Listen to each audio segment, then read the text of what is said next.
You know what I mean? I can check myself out. Yeah. Can you see that far? Yeah. Yeah, I can see that far. It's the stuff that's close up that I have trouble with. Uh-huh. Yeah. I should button my shirt though Do like because yeah. All right, Chris, it's time for everybody to put down their tools and have a beer with your old Uncle Matt. And you don't have a name like that. I don't. You are an uncle though, hey, so hey, Lardass. that's But that's not really. that's not very kind though. no. Hey everybody, this is Matt, and we're at Texas Toast Guitars. Thanks for watching another wildly exciting episode of our live guitar building and repair Q&A. This is episode 14 or 15. I don't know. It doesn't really matter. But someone's going to go, hey, it's actually 14, and you put 15. Get over it. So we are going to kind of reevaluate what we do here in the shop on Thursdays for the live Q&As. Are we not, Chris? Yes, we are. And I'd like to point out that this is still the only live Q&A show every Thursday that happens live, 5 p.m. Mountain Time, with questions and answers that you guys, or questions that you have, answers that we give you, questions about stuff you actually care about, and the right answers, generally speaking, and by the two guys who won the Great Guitar Build-Off. Nobody can say all of that stuff. You and I can. Of course, we are brought to you by our good friends at Flipside Music, the great American guitar store. If you're in the Denver area, go check out Ike and Dylan and MJ and Nico at Flipside Music, the great American guitar store. Tell them the guys from Texas Toast sent you. I can't make this work. I'm just going to put it over here. If you're not in the Denver area, you can shop on Flipside Music. Their website is open 24 hours a day, 7 days a week.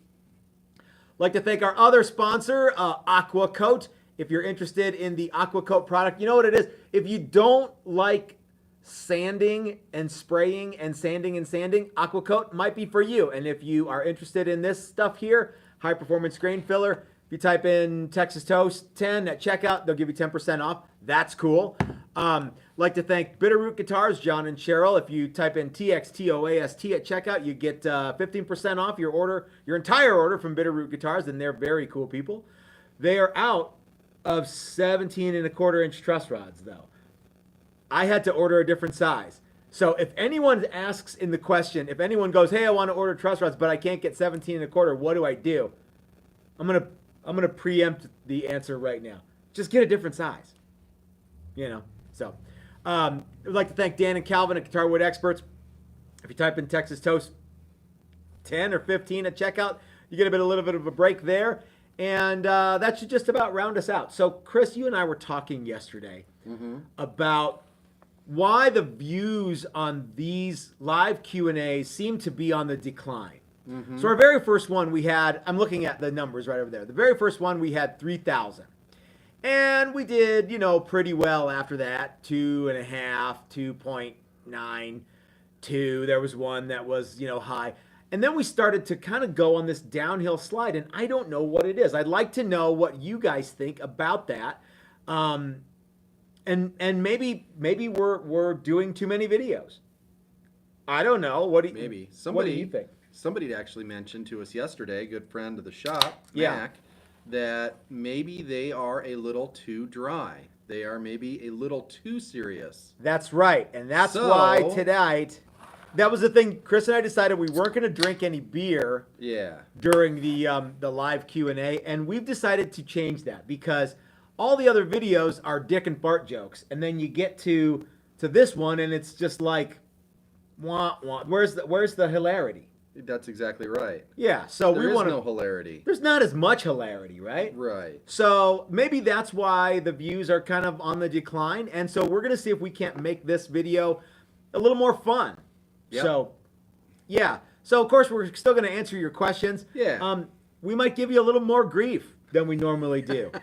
Straight up, we might just give you some shit if you have a really dippy question. Yeah. Prepare for shade. Yeah, that's right. No. Well, but, that's what you and I bring to the party, though. Uh-huh. I don't think anyone wants to watch us be mellow. They want to see, Right. Hey, two wild and crazy guys. No one watching remembers that. We are old. Yeah, you are. Yeah. All right, you ready for some questions? You bet I am. Rick B says, how thick should a maple cap be when put on top of a mahogany? At least 1/4 inch. Yeah. So if you have a maple cap and you just want it to look like maple, then any veneer is fine. Mm-hmm. If you want it to actually do something, 1/4 inch. Yeah. Minimum. Yeah. Yeah. So if you want to carve it, you're going to need more than that. Usually, like 5/8 is. What do you do on a good Les number. Paul? 5/8. 5/8? Yeah. Okay. Yeah. There you go. What do you think about that, Chris? The whole idea of maple top. I think maple tops look cool, and I'm not a super huge carved top guy. Right. Though we are working on some carved top designs right now. Yeah. And you guys will see it in the coming year. In fact, I remember I asked you if we could have one going, started by the end of January. We're nowhere near being ready to do that, but we talked about it. We talked about it. Yeah. Yeah. Yeah. Yeah. Yeah. So what do I think of maple caps? Yeah. I think they're cool. I think if you're building a guitar and you're going to weight relieve it, Ooh, yeah. maple is the best wood to use on the top, Yeah. just because you might as well And use it's something cool. Yeah, it's hard and heavy. And Yeah. in my experience, people like things that are hard and heavy. No, it's structurally very, you know what I mean? You wouldn't want to put if you had a chambered or weight relieved body and you put, I don't know, alder top. Yeah. Unless you're trying to match the sides. You want something that Yeah. makes it look Yeah. like you meant to do it. Yeah, probably. Yeah. I dig it. Yeah, I think maple's cool, and you should. Here's a question for you: if you're putting a maple top on something, should you always do some kind of weight relieving? I don't think you have to. You can. The neat thing about it is you can think about doing wiring channels. Yeah, that's a great one. Yeah. Rather than drilling scary holes through, hopefully not through the body, just from Yeah. route to route. So, But, so yeah. our assessment then is if you want it to just look like you got maple on the top and you want to have fancy maple, veneer is fine, but it's not going to do anything. Right. If you want to have a hollow thing or wiring race, you need to have at least 1/4 inch of maple on the top. And if you're going to carve it, you need to have 5/8, give or take. Yes. Okay, cool. There you go. Guys, remember to type in a bunch of question marks so we know who's Yes. asking what and who they're talking to. Questions or just general chat. Yeah. Robert Chatter. Pritchard says, if making a template from a guitar body, how close to actual size should the template be? Oversized for sanding? No, it should be exactly the same size. Yeah. That's the whole point of making the template, you know? Yeah. Well, or if you draw it on, you trace you make the template, and then you put it on your piece of wood and you trace it, it's already oversized with the pencil line. So then you either machine it to the pencil line using a router or something like that, or if you're using a spindle sander, then you go to the pencil line and then you're good. And really we're talking a 32nd of pencil line thickness. Yeah, it depends on your pencil, I guess. But yeah. And yeah, if your guitar is a 32nd or a 16th less wide, in the end, nobody's going to call you on it. Nobody's going to go, yeah, it looks like a Strat, except it looks a little narrow. Here's one. What if you were making a template from an existing thing? And you take your pencil and go, woo, woo, woo, woo, woo. Well, remember, the center of that pencil is like almost 1/8 from the edge of the thing that's going around the... I see that a lot. And I've done it a lot too, where I'm like, this is way bigger than what I thought it would have been. And I'm like, oh yeah, that pencil thickness thing. Yeah. So, have you ever done that thing that Dan Erlewine used to do where he takes the pencil and actually shaves a bunch of it off so that it's actually like... It grinds off a big hunk so that you can really get the thing in there? Yeah. I have done that. Yeah. You have done that. I have done that I have too, seen that pencil. I don't do that anymore, though. Why not? Well, because what I do now is I use the regular pencil, Uh-huh. and I go around, I sand to the line, Uh-huh. and then I know it's an eighth or whatever inch over, and then I put Uh-huh. it in my binding cutter Uh-huh. or my binding jig, and I take off just a little bit all the way around, and then I Okay. use that as the, yeah. So it shortens the whole shooting match. It shrinks it down a Plus little you don't bit, have to find that goofy pencil and I don't have to find that dopey pencil or make again. another one. I'm making no pencil.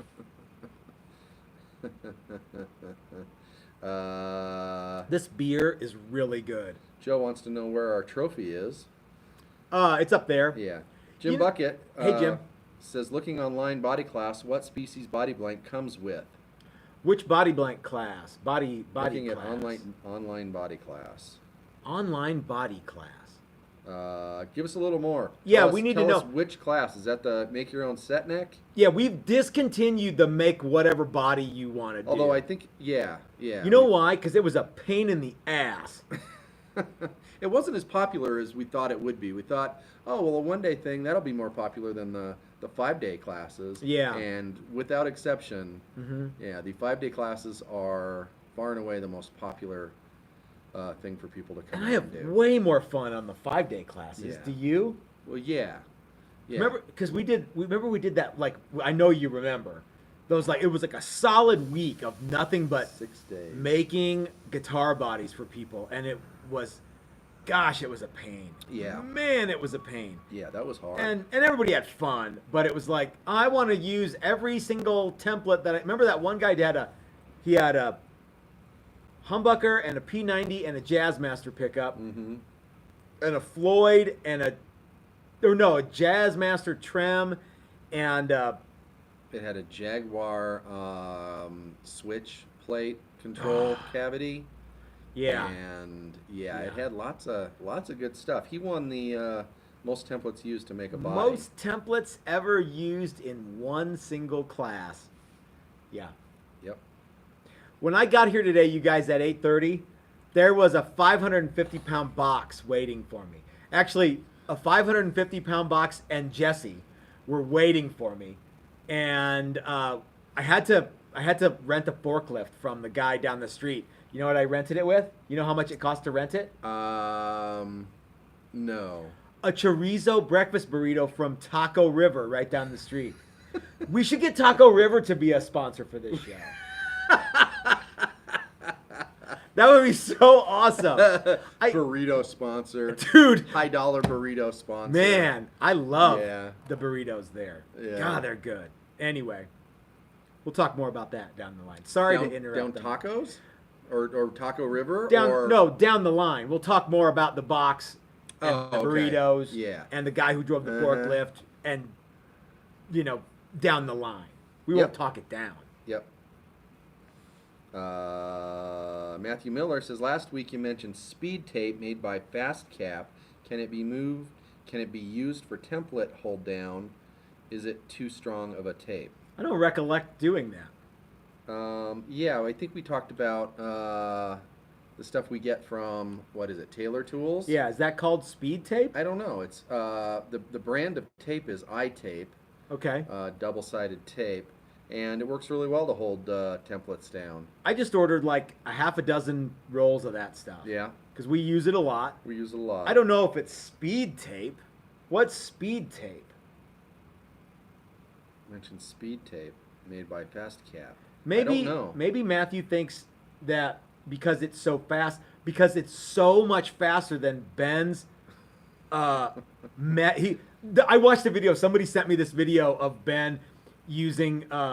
He said that he was using the double-sided tape in the video, and then I went and watched it. I'm like, well, I don't see him doing this, and I'm fast forwarding, and he goes back to his super glue and masking tape trick, and so I'm looking through the comments because I wanted to see what people were talking about and maybe see if someone said, ha ha ha, you use two-sided tape, but I didn't see anything like that. But what I did see was how many Crimson fanboys there were extolling the virtues of super glue and tape and making the two work together and how it's the greatest woodworking trick ever. And here's me. Anyway. Yeah. Yeah. And I'd like to see him do that trick with pick guard material and pick guards. I'm sure Ben has gotten good at doing it and Yeah. can do all that stuff. Uh. Ben's got a lot of potential as a guitar maker. There's no way about it. No two ways about it. But it's super glue and masking tape is not cool.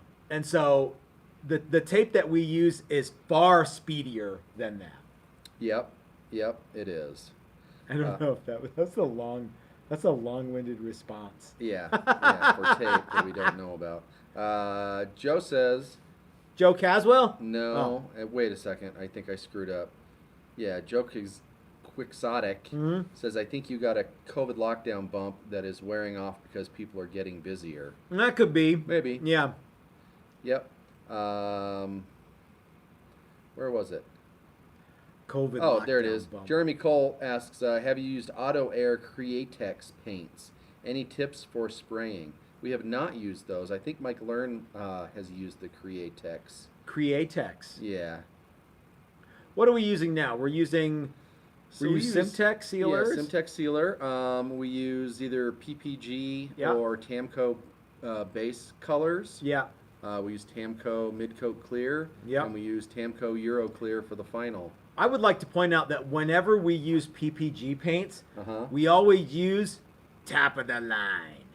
It's the top of the line. What's the difference between these two paints? This one is top. That broad over at the The paint line. store is really something. Yep. Doc Siltman asks, I'm starting a black Limba V. Just wanted to clarify finishing order. Sand to 220, aqua coat times 2, sanding sealer times 2, sand more, color coat, amber, clear coat, a bunch. Yes, that all sounds correct. Yeah, that's exactly right, Doc. One thing that we have discovered, let me add a wrinkle to that. When you're using the aqua coat, Chris has found that the best way to apply this stuff is with white Scotch-Brite. And if you use the white Scotch-Brite, one application, not two. I think so. I think really you're not going to get it to seal up completely with the aqua coat. So what you're wanting to do is just stop the sealer from being able to just soak in willy-nilly. You want to use less sealer than less sealer, but I think if you tried to use aqua coat to fill every single thing until it was dead flat, you'd end up with some hazy spots. I think you would too, and that's not what you want. No. So, and you see, it seems like the hazy spots like to show up on the end grain. You know who uses this more than anybody is acoustic guys. Yeah. You know why? There's hardly any end grain on an acoustic guitar. Right. So yeah. Yeah, it really does. It gets hazy on the open grain. It can, yeah. Yeah, or on the end grain. Yeah. Yeah, because there's a lot more of it in there. Yep. So, yeah.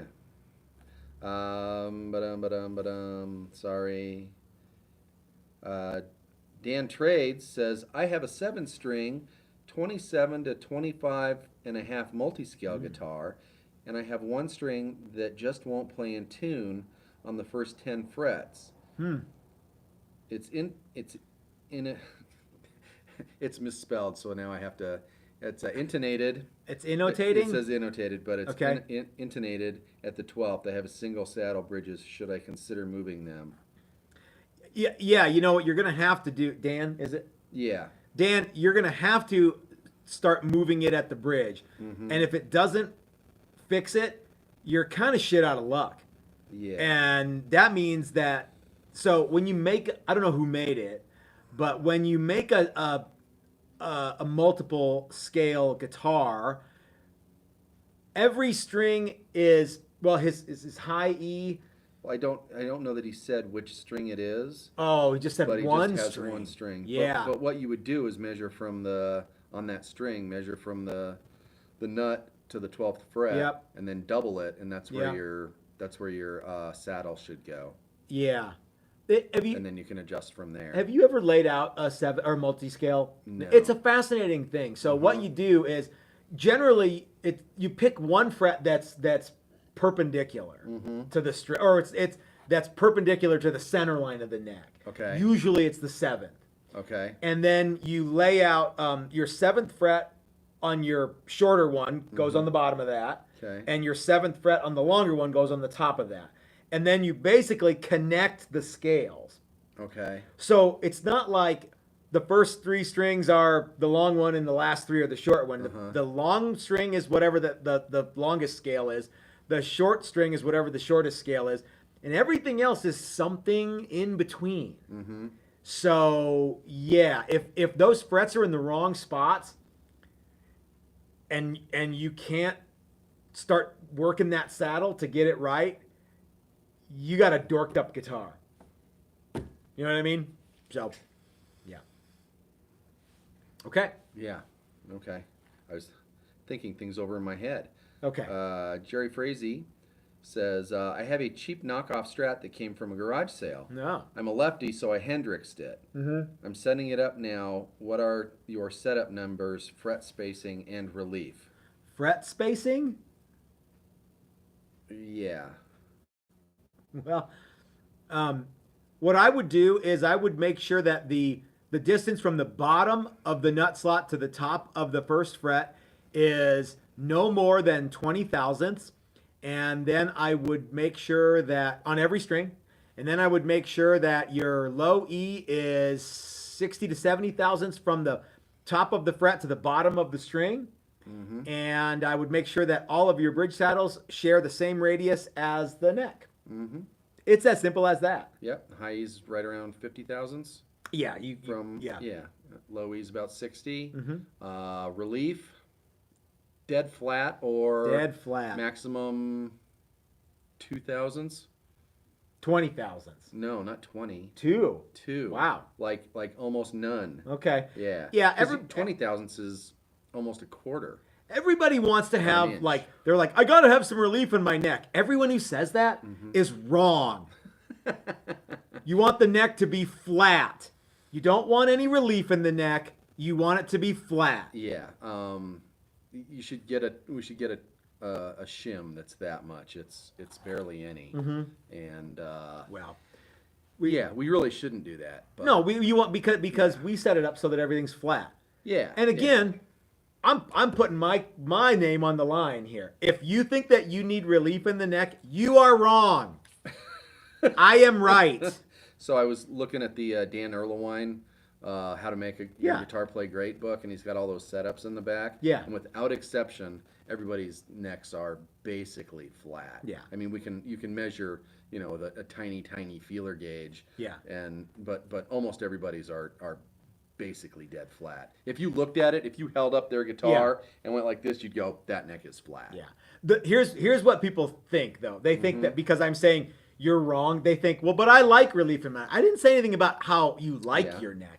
I said that if you want it set up right, it needs to be flat. And if it's not, and you think that you need to have relief in there, you are wrong. Okay.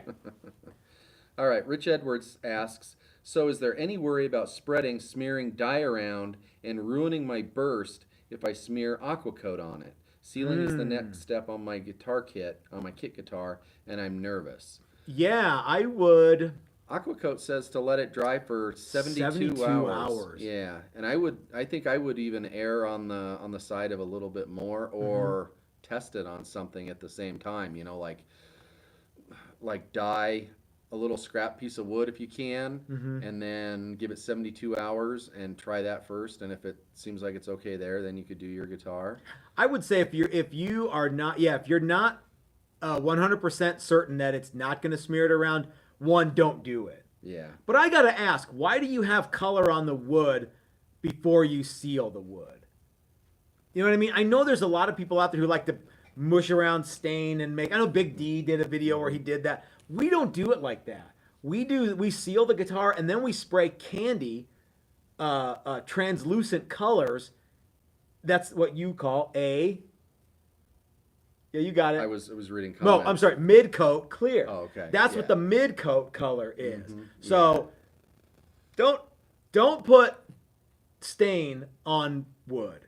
there's a number of reasons why you shouldn't do it. One is it makes life way harder. Two is that's not the way you do it. And three is if you use other products, you might get everything great on the wood and then you shoot it and it's not what you want. Yeah. So seal the wood first, spray the burst, and then put clear on the top of that. Yep. But I guess, but if you gotta put dye on wood, test to see if you're using aqua coat, test to see if it smears it around. If you think it's gonna dork up your burst that you worked real hard on, don't use it. Just jump straight to sealer. Yep. You know. Yeah. Goslin Creatives asks, when setting intonation, do you compare the fretted note at the 12th fret with the open string note or with the 12th fret harmonic? Yes. I compare it to lots of stuff. I compare it to the 5th fret. I compare it to the 12th fret harmonic, 12th fret fretted. That's another reason to not have any relief in your neck is now you're all of a sudden you're pushing way more than you need to actually see if that note is right. You know what I mean? Yeah. So when I do it, I usually I tune to the open note, obviously, and then with the lightest of touches, I do the 12th fretted note. Yeah. Rather than the harmonic. Yeah, you don't want to push it and then push past the Yeah, frets. because you can bend it flat. Yep. And then after that, if it's you can bend good, it sharp. Well, yeah, I meant bend it sharp. Then it's up to the player to be able to hit it or not. I think people get way too wrapped up in intonation. I think they do too. And then they sit there and they just drive themselves crazy, and then they play the guitar, and who knows if when they're even if it's set up perfectly, they're probably bending notes sharp left and right. Yeah. So what if you worked real hard and your guitar was perfectly intonated, and then you went out and played a show and your bass player was not? Yeah. One thing no one's gonna notice. Yeah. And two things, if you notice that, you're gonna drive yourself nuts. Yeah. There you go. Yep. Electric Sex Machine asks, are volutes intended for headstock stability, tuning stability? Is there an ideal area for the deepest part of the volute to be? Maybe directly under the nut? It sounds like he knows the answer to this, and he just wants to see if we do.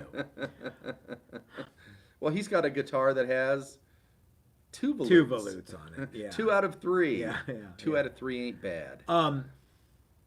I think that every guitar with a pitched back headstock ought to have a volute because I think it looks cool. I think it looks cooler than just this ground off sort of transition from there to the, if you look, I hate to say it, but if you look at Les Pauls, they look kind of chintzy right there. Yeah, they do. Like, well, what do we do now? I don't know, grind it flat? Yeah, they look kind of chintzy, and they are kind of chintzy. I think that the 70s Les Pauls with volutes looked way cooler. Yeah. And I don't even like those volutes, but they looked better. Yeah.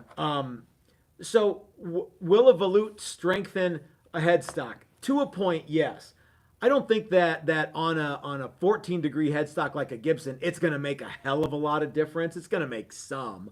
It's a step in the right direction. But the real problem with the Gibson headstock is it's got way too much angle. Nobody thinks that that's good except for people who love Les Pauls and go, I have to have it be exactly the traditional thing. I've seen like doofuses on forums who say stuff like, well, I can tell the difference between a 10-degree headstock and a 14.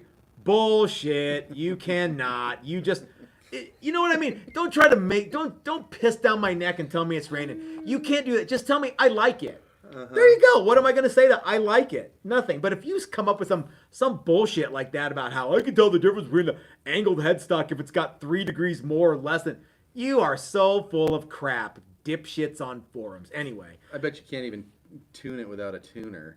Well, yeah.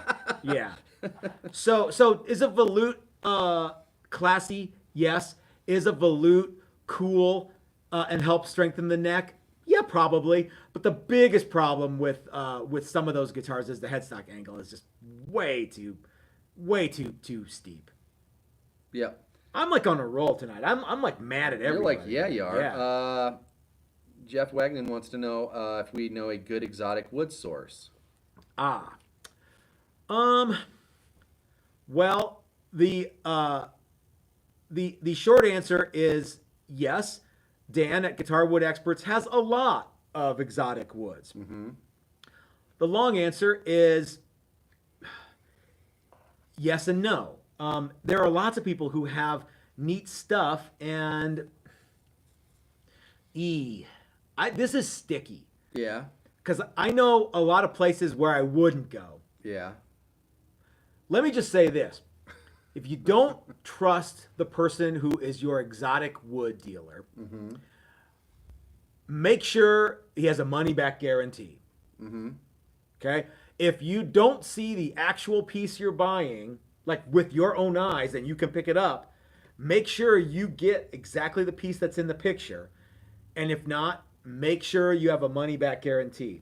Did I tell you I got a call on the business line, which rings through to my phone at like 10 o'clock one night? Yeah. And it was from the same area code that horseshit lumber behind me that's like that. Remember, you guys remember that bird's eye maple that was totally like unusable? Someone called that number, the business number. Right. Not my cell number, but my business number. And it went through to my cell phone. And it was at 10 o'clock at night. And I answered the phone. I was obviously, pissed off. Because I go to bed at like 8 o'clock. And I'm positive it was that guy. Yeah. I'm not going to tell you guys who the guy's name is. But I think what happened was he got drunk and said, I'm going to go tell this guy what for. Even though I never have ever said his name. You know what I mean? Because I don't have a dog in that hunt. Yeah. Make sure you know who you're dealing with, though.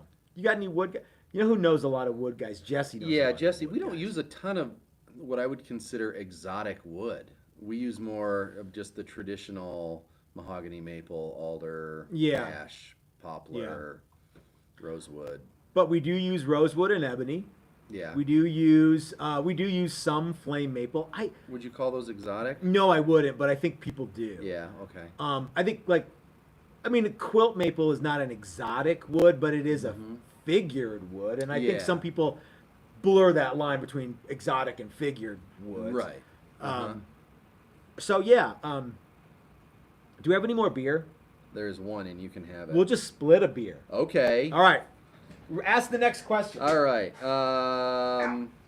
Billy.com asks, what's up with the Soviet guitars? Why is the neck so elevated over the body? Could a new pocket be routed and standardish neck be installed? Thank you so much for your time. The only thing that I know about Soviet guitars is that they are among the cheapest guitars typically ever made. Really? Yeah, and many of the ones that I've seen, and I've never actually seen one in person, but I've seen photos. Yeah. And they are horrendous as far as build quality. So the only thing I can think of is the neck sticks way up so that they can use the bridge that they have. And they couldn't angle the neck pocket to make it look right, so they just stuck the neck way up. Because, like, if you're going to, like, let's just say a Telecaster, and you're going to put a two-pneumatic bridge on it, and a two-pneumatic's almost a quarter of an inch taller, or 3/16 taller than the standard Tele bridge. So you could angle the neck pocket and get it to that same height, or you could just raise the neck. Yeah, that's And we covered that in our guitar building class last week, and the guys were like, "Well, I don't want to do that," and I'm like, "Good, because we're not going to do that." But, yeah. So anyway, Mike Learn sent me some pictures of some fret wire that he got for a custom build for a guy who is Russian, and this fret wire that he showed me, it's patently absurd. Yeah. It's like 1/8 of an inch tall, the fret wire. Okay. And I want to say it's 3/16 to a quarter inch wide. Yeah. Do you think that's maybe to make the guitar feel like it's scalloped without actually scalloping it? He had to cut the fret wire with a die grinder. It was. I'm Well. like, this is the silliest fret. And the guy's like, well, that's what we use in Russia. And Mike's like, well, but you spec'd all this other non-Russian stuff. So, like, well, Yeah. how's this going to work with the Floyd that has Yeah. a radius? Because Uh-huh. you can't bend this stuff. So, yeah, it's really silly. Yep. I don't know very much about Russian guitars. I've seen some. I don't know, and most of them that I've seen were 60s, 70s era Oh, stuff. okay. When it was probably just flat out hard. What's hard that to get triangle thing that babushka? anything. Yeah, like the It's guy not from the that, Red but- Elvis's plays. Yeah. I think I think Mike said that the fret wire that he is being forced to use is the stuff that they use on that thing. I guess. Yeah, okay. Yeah, well, okay. Yeah.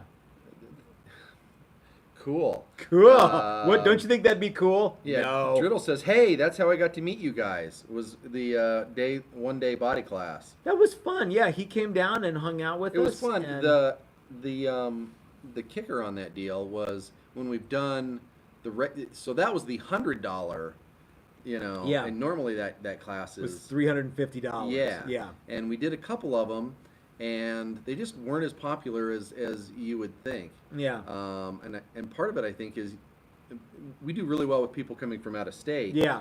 to our classes, and maybe coming for just one day Mhm. wasn't quite enough to organize it, fly out or do whatever you're going to do. So it was mostly a locals thing. Yeah. And we just don't have a lot of locals that are interested in taking the Texas Toast classes. I don't know why, but I yeah. don't know why either. But We of all the classes that we've done, of all the students that we've had, only one guy is the local guy for the 5-day class. yeah, for the 5-day class. Yep.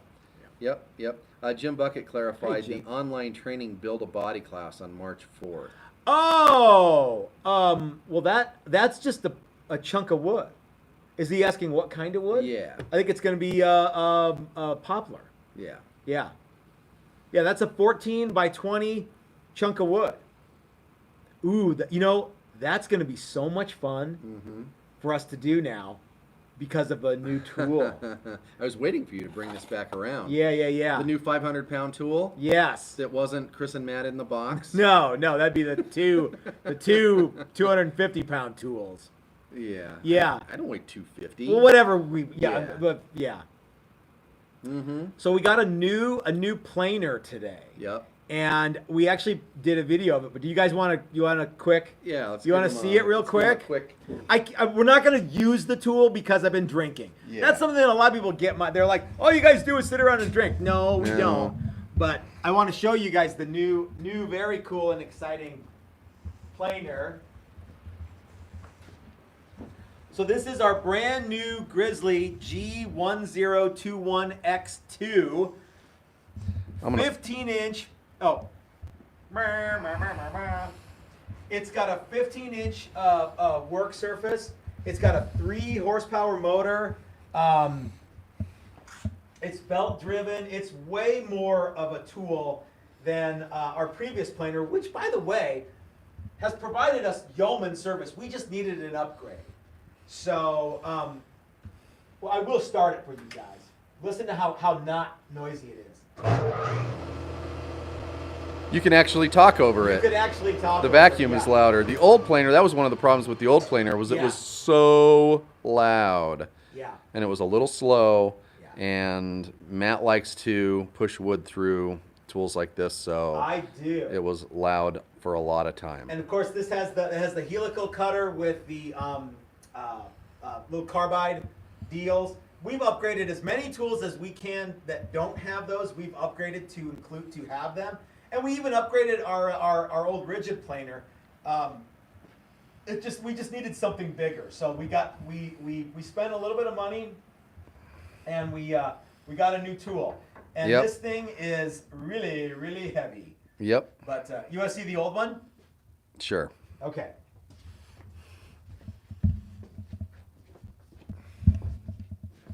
It's not. I can't plug it in, but here's the old one. It's just this little guy. Look how And- cute it is. And I've had this planer for a long time. We upgraded it to the Helix cutter, and it's a great planer.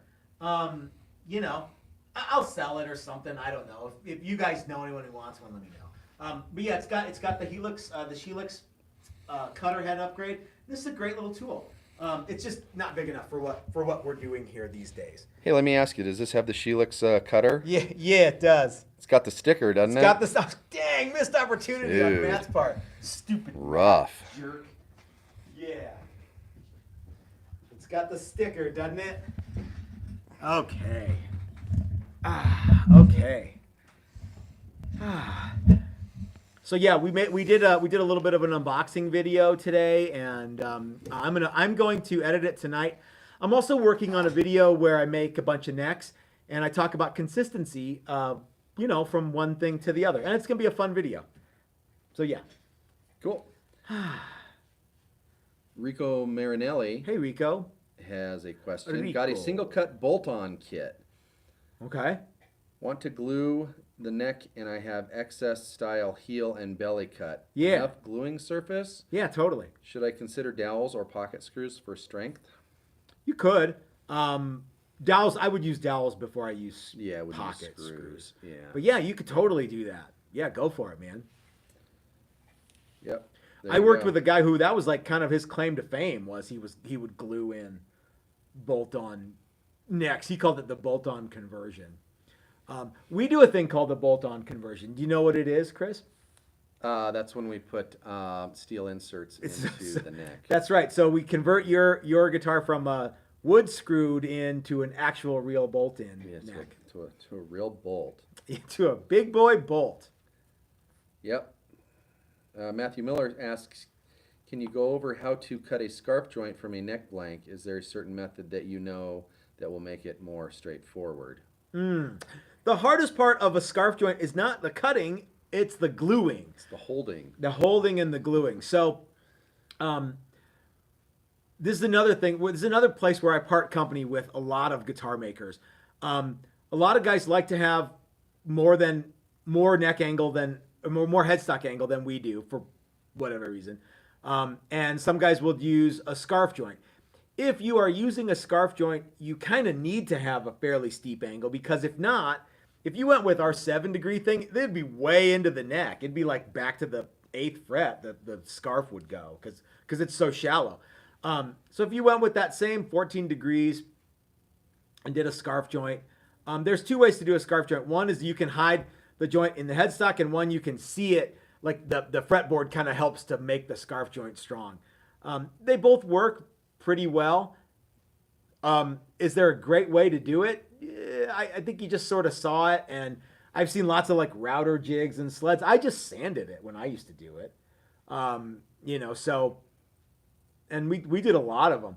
The key is we had a jig that would hold the pieces and keep them from scooching around during the glue up, because it wants to wander. Mm-hmm. So yeah. Cool. So I wouldn't say there's any real trick. It's just woodworking. It's not a trick. You can do it. Yep. Stephen Folino asks, I built a 6x6x8 paint booth with the exhaust fan on the ceiling. Okay. I'm building the filter assembly. Any advice? You need to add supply air. You need to either force in supply air, or you need to make sure you consider where your supply air is coming from. Yeah. And as far as filter assembly, so our new paint booth, and I don't have a whole lot of paint booth technological advice. Paint booth tech. Our filter bank is a wall. Yeah. And then it goes up through the ceiling. That's and right. He wasn't asking about where the supply air filtered supply air. He was talking about filtering the stuff going to the motor. And we framed out about a foot area from the back wall, enough for the fan, the exhaust port to be up there, and then we covered the whole thing in basically chicken wire, and then we put up this mesh material that we got from our buddy Brandon. That's paint stuff. But our filter wall is like 64 square feet. Yeah. Right? I mean, it's big. Well, it's big. Yeah. It's 8 by. It's 8 by 8. 8 by 8. Yeah, I think it is. Yeah. So we don't use like individual box filters. We use filter media on a roll. Yeah. So what I would do is I would try and find some sort of filter material that you think is going to work, and then build it based on the size of that. Yeah. When we were getting ready to build this, I was looking at filter material, and you can buy like 24 by 24 chunks of this stuff that I think would work pretty well, that weren't crazy expensive. You don't want to bankrupt yourself every time you have to change the filter. Yeah. So ours, we've run, it's almost a year that we've had the paint booth. That's right. And we've changed the filter wall twice. Or 3 times. Well, now we're on our third. We just changed it. Yeah. So we get a lot about of every use out of it. 5 months. Yeah. Yeah, we and we spray a lot. And we can move the filter. So like if we have like an area that's kind of If getting you're- crusty, we can rotate. if you do it fast enough. Last time we didn't do it, and it just got everything. Just got everything, because there's one spot that you kind of aim at, and it just really You know, one sucks of it all the there. things about our paint booth that's counterintuitive, I think the reasons that works so well is we have a bunch of angles in our exhaust trunk. So I do not worry at all about, we have an explosion proof fan too, but I don't worry about like solids or solvents, because it angles and angles and angles and yeah. It would have to really be, it would have to really work to. Yeah. I don't know what that was about, but yeah. Brokeman Fishing asks, were the tools sent by Crimson for last year's GGBO decent? The fret rocker, straight edge, and such. They were great. Yeah, we actually still use them, especially in class. Like, fret rocker. Now we have 2. The sanding beam is nice. Yeah, they're pretty. They're crimson-y. Yeah. Yeah, So, all the stuff from Crimson was great. Yeah, it wasn't cheap Chinese No crap by any means. It was nice stuff. It might have been made in China, but it wasn't. It's not cheap or crap-tastic stuff. It's really good. The only thing that I don't like about Crimson guitars from a tool standpoint is they don't use double stick tape.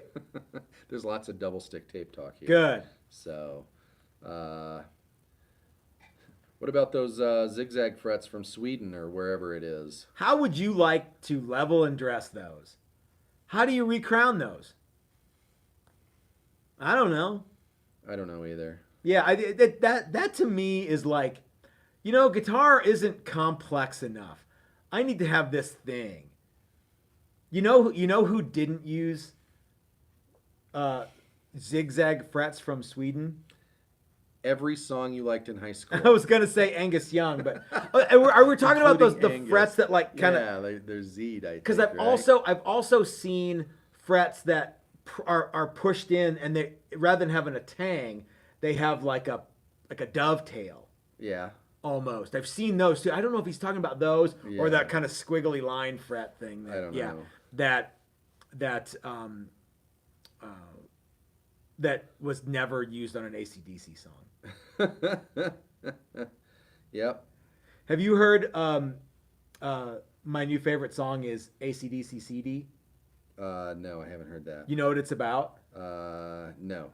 It's about how this guy listens to an AC/DC CD 5 times a day, 7 days a week. Yeah. Yeah. What? The song is called AC/DC CD. Okay. And it's about an AC/DC CD that the guy listens to, and he makes sure that you know that he listens to it 5 times a day, 7 days a week, as loud as it will go. Cool. AC/DC CD. Okay. Yeah. That's the chorus too, by the way, AC/DC Okay. CD. Yeah. All right. Dylan Talks Tone is in the Oi, house. Dylan! What's he doing? I don't know, but he says he can tell the difference between a volute and no valute. I'll kiss your ass and give you 30 minutes to draw a crowd if you can tell the difference. We all know that he's Yeah. and he may be gone by now. I fall so far behind. Oh, okay. Brokeman Fishing asks, what books for guitar building would you recommend? The Bible on guitar building books are the first, the 2 books that Don Teeter wrote. Go to the library and steal those books. I did. The second, and then everything else is the other books. Get anything by Dan Erlewine. How to Make Your Electric Guitar Play Great is an awesome reference book. Guitar projects for the electrical projects for the guitar player, I think is one of the. That's a good one. Lots of wiring stuff in there. There's How to Build an Electric Guitar, which is the name of the book. And let's go over to the bookshelf, Chris, shall we? You stay here and keep going. Okay. You have to keep talking. Sorry. How do you establish a level binding channel when carving a guitar top with an angle grinder? Beats me. It would never occur to me to try. No, we've done we've done stuff like that. Like, But we don't cut it. We don't cut the binding channel with an angle grinder. no, he's not saying that. He's saying carve the top with an angle grinder. Oh. We have done that. All right, hold on. I got some visual aids. So let's go back. We'll go back to that question. Anything by Dan Erlewine, get it. Make Your Own Electric Guitar is awesome. It shows you how to build 3 different styles of guitars with classic Fender, a set neck, and a neck through. Get this book. And Guitar Electronics for Musicians is an awesome reference material. Get this. Get these after you get the Don Teeter books. Okay. I'm still confused by this book. Okay. Yeah, that might be what he's asking. I think, let's think about when we do, or when we did Mosrite style bodies with the angle grinder. Is he asking how do we do the binding channel? Or how No, do he's we asking how do you not carve out too much? Oh. And that's really, it's just being Where careful. did I get a notion of there was a I don't binding know. channel? Well, there is a binding channel. He's talking about, yeah, because he wants his 1/4-inch binding all the way around to look the same. Yeah. So what you have to do is you just got to be really, really careful when You have to be when you're really, going really at it with careful. and don't, you got to scrape that part at the end. Here's the thing. Route your binding channel after all the carving is done. Mm-hmm.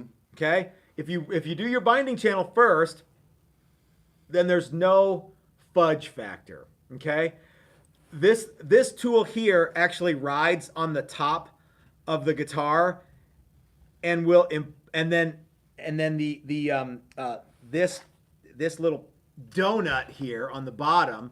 You can buy these from StuMac. We made this one. This donut sets the height of the binding, or the depth rather of the binding, and the router actually rides on the top. So if you're uneven in one spot, your binding will look even. If you have maple and you're trying to do that Paul Reed Smith thing where you have like faux binding, you just got to be really, really careful. So, yeah. Yep. Kenny Goody wants to know how much for the old planer. $350, I think, is what we're charging for it. What are they new? New, they're $450, and the Without Sheelix cutter is yeah. $375 or something. Yeah. I was surprised at how expensive that tool is. Yeah. Yeah, I'd take $350 for that planer. Steve Folino says, can you list a link for the material for the paint booth? Thank you very much for the advice. We can't because Brandon got it. Yeah, I don't we have actually know what it is. We have a guy who got it. We got a guy. We got a filter guy. It's this blue roll-up stuff. It's what is it, about 6 feet tall? Doesn't it just come on a roll and we have to cut it? Well, yeah, but it's. I mean, how wide? Oh, is I think it? it's 4 feet or maybe more. Yeah. Yeah, because we unroll it. Yeah, it's 8 feet. Our booth is 8 feet wide, Mm-hmm. so it's 4 feet, and it's blue, and it's just he got it from like medical supply.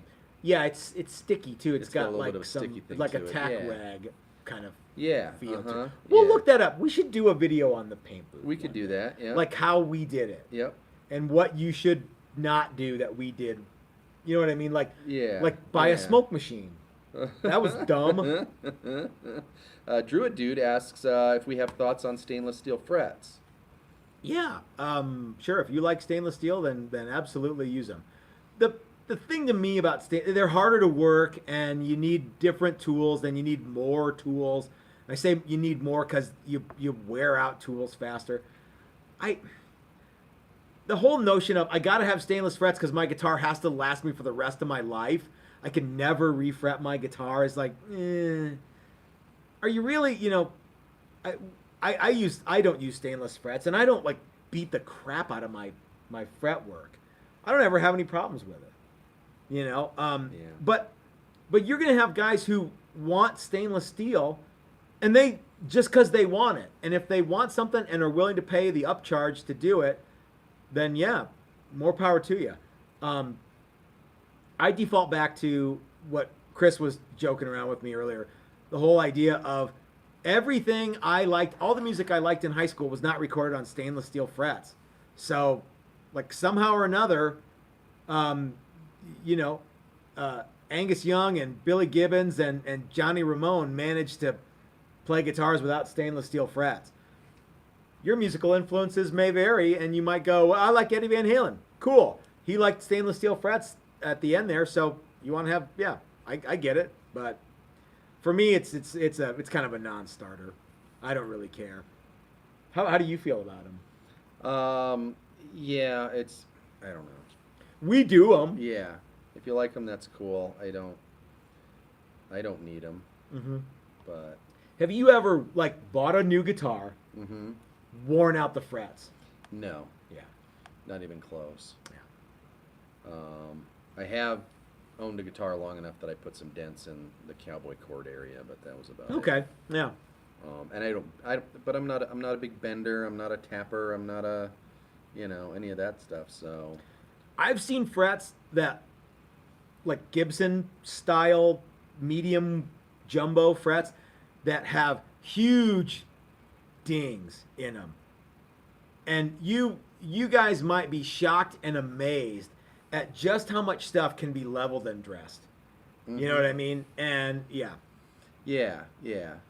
And really, dents and wear aren't a problem until you start having other issues with fretting out, and I can't get the action high enough, and it's buzzing on this fret and it's buzzing on that fret. I bought a guitar one time and was kind of shocked at how worn out the frets were. It was a vintage guitar, but still played great. Yeah. And then I leveled and dressed them just because I thought that's what I needed to do, and mm-hmm. and they were fine. Wasn't that big of a deal. So, yeah. Cool. Last question. Last question. Here we go. It was man. There's a lot of stuff there. Are you sure this is the last one? Everything else is just like everyone telling me how great I am? Yeah, that's pretty much it. That's cool. Yeah.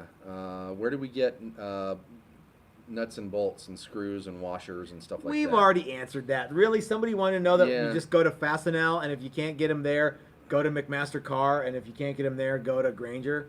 Or go to eBay. Yeah. Learn the sizes of the screws, and eBay's your friend, and you can buy lots and lots and lots of screws for not very much money. There's nothing special about guitar screws. No, or guitar washers, or guitar anything. They're really. not. It's not anything particular or peculiar to guitars. It's just the same stuff you can get, and hell, Lowe's and Home Depot sell a lot of that stuff. Yeah, if you need just a couple, Yeah.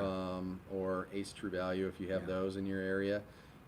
Years and years ago, I bought what was advertised as Mosrite neck ferrules. Okay. At some point, Mosrite stopped using a metal plate and started using these ferrules. Oh. And they looked kind of custom, mm-hmm. and I was like, oh, okay, and they were $4 a piece or something like that, and I bought 4, so it was $16. Okay. And I got them, and it was half of a rivet. And then I thought, well, of course that's what Semi Mosley used. He ran out of metal plates, and he went down to the hardware store. Yeah, what do we got? Bought rivets, and it was the outer sleeve of a rivet. That's funny. And I was like, I just paid $4 for 37 cents worth of rivet. Chris, I submit to you that no, you paid $16 for that. Well, so yeah. Guys, thanks for watching. This is our weekly thing we do. We sure would like to grow this weekly Q&A. It's a lot of fun, and I think we're gonna try to kind of put a little more edge on it. I tried tonight. Did you notice that? Yeah, I did. Yeah. You think anybody else noticed? Maybe it's hard to, because we do want to answer questions. Yeah, We don't want to be jerks. we kind of do. So yeah, it's yeah, we'll continue rethinking. Yes, so we're reevaluating what's going to happen with the Thursday night Q&A, but I had a good time tonight. I hope you guys had a good time too. Make sure to share this video with all your friends and tell them your buddies that Texas Toast said that, you know, if you're so smart, start your own YouTube channel. That's what I did. So until next time, guys, this is Matt reminding you that if you're so smart, start your own YouTube channel. That's what I did. We'll see you tomorrow. We've got lots more videos coming your way. Have Reveal a great Friday. rest of the week, you guys. Take care. See ya.